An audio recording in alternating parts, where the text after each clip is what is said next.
Le seul handicap est parti, maintenant nous pouvons nous marier et quitter ce village. Alors partons immédiatement. Il a été jeté dans la rivière par sa propre femme, et ce qui s'est passé ensuite a laissé tout le village sans voix. Dans un petit village paisible entouré de collines vivait une jeune fille dont la beauté faisait tourner toutes les têtes. Elle s'appelait Fatou. À seulement 19 ans, elle était connue de tous pour son teint chocolat éclatant, ses yeux profonds et son sourire qui illuminait même les jours les plus sombres. Les femmes l'enviaient, les hommes la désiraient, et les anciens disaient souvent que sa beauté était à la fois une bénédiction et une épreuve. Lorsque Fatou se maria, le village entier célébra cet événement comme une grande fête. Son mari, Issa, était l'homme le plus respecté du village. Jeune, courageux et extrêmement intelligent, il était le premier professeur de la région. C'était lui qui avait appris à lire et à écrire à presque tous les enfants. Les habitants le considéraient comme l'avenir du village. Le mariage de Fatou et Issa était vu comme l'union parfaite entre la beauté et la sagesse. Quelques mois après leur mariage, Fatou donna naissance à un petit garçon. Leur maison était remplie de rires, d'espoir et de projets pour l'avenir. Mais un jour, tout bascula. Issa emmena ses élèves sur une colline pour une sortie pédagogique. Il voulait leur montrer la nature, leur apprendre l'histoire de leur terre. Les enfants couraient et riaient, tandis qu'Issa marchait devant eux, fier et passionné.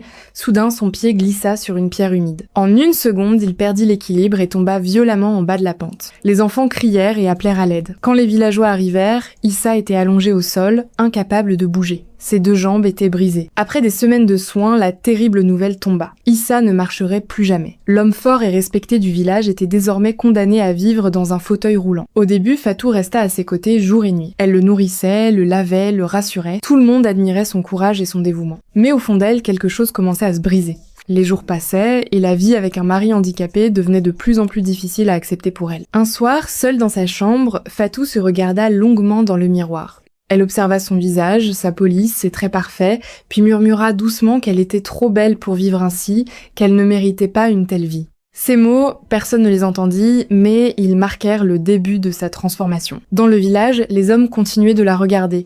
Certains lui faisaient des compliments, d'autres tentaient de la séduire. Un homme en particulier, nommé Moussa, se montra très insistant. Jeune, riche et sûr de lui, il lui répétait qu'une femme aussi belle ne devait pas passer sa vie à pousser un fauteuil roulant. Au début, Fatou le repoussa. Mais avec le temps, la solitude et la frustration affaiblirent sa résistance. Leur relation secrète commença dans l'ombre. Pendant qu'Issa dormait dans la pièce voisine, Fatou riait avec un autre homme. Puis un jour, Moussa lui proposa une idée qui glaça son sang. Il lui dit que, tant que son mari serait en vie, elle resterait prisonnière de cette existence. Il lui parla d'une rivière profonde à la sortie du village, une rivière dont le courant était si fort que personne ne pouvait en sortir vivant. Fatou savait que ce plan était monstrueux. Mais l'envie de retrouver sa liberté, son ancienne vie et l'attention des hommes la poussa à écouter. Après plusieurs jours de silence et de lutte intérieure, elle finit par accepter. Le jour choisi, le soleil brillait comme n'importe quel autre jour. Fatou s'approcha de son mari avec un sourire doux et lui proposa de l'accompagner chercher des légumes près de la grande rivière. Issa, heureux de sortir enfin de la maison, accepta sans se douter de ce qui l'attendait. Elle poussa lentement son fauteuil, roulant sur le chemin poussiéreux menant à la rivière. L'eau était sombre et profonde, et le bruit du courant résonnait comme un avertissement. Derrière les arbres, Moussa les attendait déjà, cachés. Lorsque Issa aperçut l'homme sortir de sa cachette, il fronça les sourcils et demanda à sa femme ce qu'il faisait là. Fatou ne répondit pas. Ses mains tremblaient sur les poignées du fauteuil, mais elle ne fit pas demi-tour. Issa, lui, ne comprenait toujours pas que la femme qu'il aimait plus que tout venait de le conduire droit vers la mer. Il a été jeté dans la rivière par sa propre femme, et ce qui s'est passé ensuite a laissé tout le village sans voix. Le fauteuil roulant bascula, et en quelques secondes, Issa disparut dans l'eau sombre et profonde. Fatou resta figé un instant, le souffle coupé, mais Moussa attrapa aussitôt sa main et murmura qu'il devait partir avant que quelqu'un ne les voie. Sans se retourner, ils quittèrent la rivière en courant. Arrivés au village, ils ne s'arrêtèrent même pas. Moussa entra dans la maison, prit quelques affaires, réveilla l'enfant et déclara qu'il devait partir très loin, immédiatement. Quelques minutes plus tard, Fatou, son petit garçon dans les bras, et Moussa étaient déjà sur un cheval, quittant le village à toute vitesse, laissant derrière eux la vie qu'ils venaient de détruire. Après plusieurs jours de voyage, ils arrivèrent dans un autre village. Ce village était plus grand, plus riche et rempli de marchands. De grandes maisons, des marchés animés et des étals remplis de marchandises donnaient l'impression que l'argent ne manquait jamais ici. Au début, Fatou crut avoir enfin trouvé la vie qu'elle avait toujours désirée. Elle portait de beaux vêtements, mangeait à sa faim et vivait dans une maison plus confortable que celle qu'elle avait quittée. Mais quelques semaines plus tard, le vrai visage de Moussa apparut. Un soir, il rentra furieux de ses affaires et se mit à crier sans raison. Puis, pour la première fois, il leva la main sur Fatou.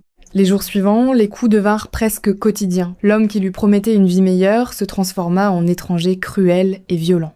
Un matin, Moussa la regarda froidement et déclara qu'il ne voulait plus d'elle. Il lui ordonna de prendre son enfant et de rester loin de lui, car il refusait d'élever l'enfant d'un autre homme. Fatou, bouleversée, lui rappela que c'était à cause de lui qu'elle avait jeté son mari bien-aimé dans la rivière et qu'il était maintenant injuste de lui demander de se débarrasser aussi de son propre enfant. Mais Moussa ne montra aucune pitié. Quelques jours plus tard, il perdit complètement patience. Il jeta leurs affaires dehors et les chassa de la maison en leur ordonnant de ne plus jamais revenir. Fatou se retrouva seule dans la rue, tenant son enfant contre elle, sous le regard indifférent des habitants du village. Elle ne connaissait personne ici et savait qu'elle ne pouvait pas retourner dans son ancien village après ce qu'elle avait fait. Les jours passèrent et Fatou devint une étrangère sans abri dans ce village de riches. La nuit, elle dormait au bord de la voie, serrant son enfant pour le protéger du froid. Le jour, elle mendiait quelques pièces pour se nourrir et nourrir son fils. Sa beauté, autrefois admirée par tous, ne lui servait plus à rien. Un soir, assise sur le sol poussiéreux, elle regarda son enfant endormi dans ses bras et comprit enfin son erreur. Elle murmura que la beauté trompe parfois, et qu'elle aurait mieux fait de rester auprès de son mari handicapé qui l'aimait sincèrement, plutôt que de courir après un homme qui n'aimait que son apparence. Ce fut à ce moment-là qu'elle réalisa que ses propres choix l'avaient conduite à tout perdre.